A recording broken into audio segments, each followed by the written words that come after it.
Abandoned by the Americans in the middle of a battlefield, Syria's Kurds have been forced to turn themselves over to a brutal dictator. Under fire by Turkish forces and left to fight for themselves, the Kurds are getting help from a new ally, the government of President Bashar al-Assad, a sworn enemy of Washington. Hours after their agreement was announced, Assad's army entered Kurdish-run towns and villages along the border with Turkey on trucks with mounted machine guns.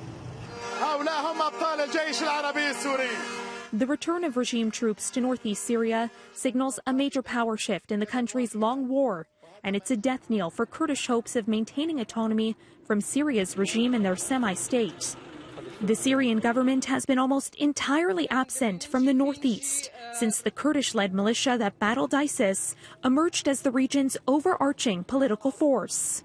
For years, Washington relied on the Syrian Democratic Forces as its main partner in the fight against the Islamic State. While Assad vowed to retake all of Syria's territory, he had no way of doing it while American troops were still there.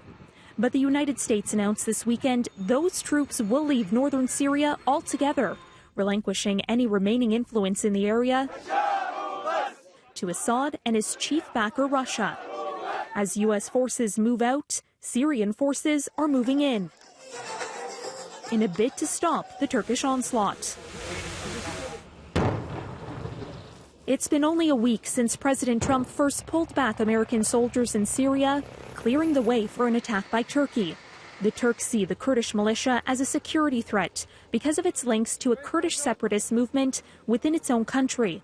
The purpose of the offensive is to push Kurds away from its border.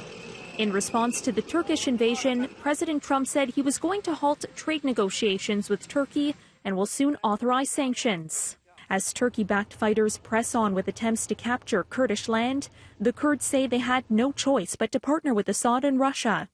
In an editorial published in Foreign Policy magazine, the top Kurdish general put it this way: "If we have to choose between compromises and the genocide of our people, we will surely choose life for our people."